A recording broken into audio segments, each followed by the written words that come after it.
Welcome to Technical Tuesday. This is Fed Razak, Senior Trading Strategist here at CMTrading. Today we're breaking down what taking stock means for day traders. But before we start, make sure to like, subscribe, and do share, especially if you find value in this presentation. Okay, so taking stock really is taking inventory. Now, if you've ever been in a goods business, a good services business that sells piece goods or any kind of goods, you've got to take an inventory of your stuff. You need to know what to buy. You also need to know what is selling, what's not selling. And it takes a little bit of self-reflection and a little bit of an analysis of your business to understand exactly how your business is truly operating. Now, it's no different when it comes to trading the financial markets. And this is why it's really important. Now, I'm not talking about the time that you spend away from trading. I'm just talking about the mechanics of the trading. Now, we could go into technical trading. We could also go into self-meditation beforehand and all that other stuff that's surrounded. But this is like the outcome. What'd you get? What did you do? What did you not do? And how you can better yourself and just honing down on the back end. Now, you could change numbers in several ways. Okay, if you have sales and you back it up from not the way trickling down, but from the bottom up, sometimes it gives you some tremendous insight about your business. And this is exactly what it's related to when we transfer it to trading. Okay, and it's a really simple concept. And then you could customize it based on your needs and some of your vices, but it's really very self-explanatory. Okay, so let's break it down and see how it all compares to each other. All right, so one, what percentage of the time are you making winning trade? Is it 5% of the time? Is it 90% of the time? Now, I had this done for most of my clients where I went through their entire trade, okay, journal, and I saw that 90% of their trades, they were making money. And by and large, most traders on the system are actually 90% of the time making money.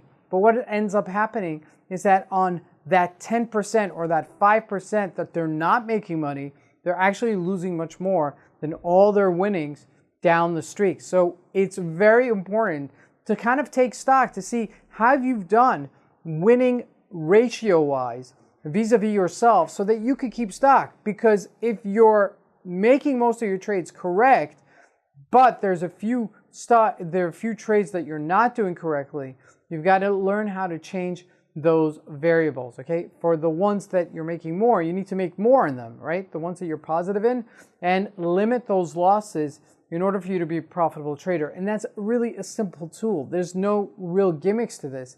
It's just almost self-explanatory, but it needs to be done so that you're aware of it. Number two, what top winners of each market are you making money in?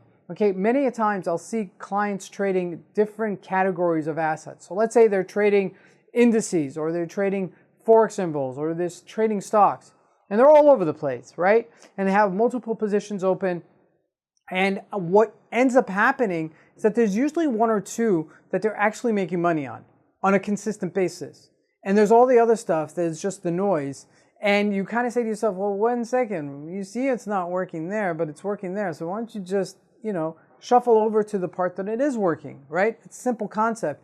But you got to take the time to really focus to see which ones over a period that you're making money on. Now, when we used to trade, we used to have maybe $50,000 to $100,000 worth of tickets that we used to trade on a daily basis, which was significant.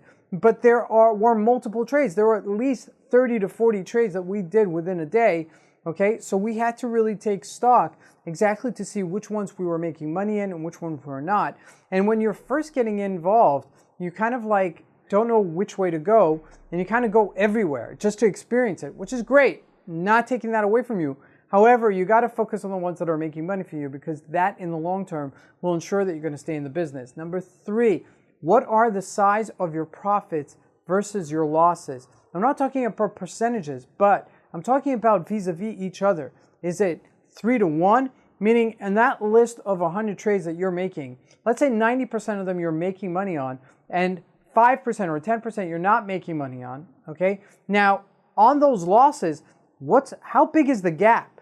Meaning, how far are you making versus how much you're losing, okay? And that disbalance needs to be very minimal, because if the disbalance is completely distorted, right? If you're losing, like, let's say out of a $1,000 account, you're losing like $200 to $300 on those 3-4 trades, right? You can't stay in business. That's obviously because ultimately what it's saying is on the ones that you're profitable in, you're only profitable about maybe $10, $20, $30, and it's not enough to carry those losses. So that's really very important.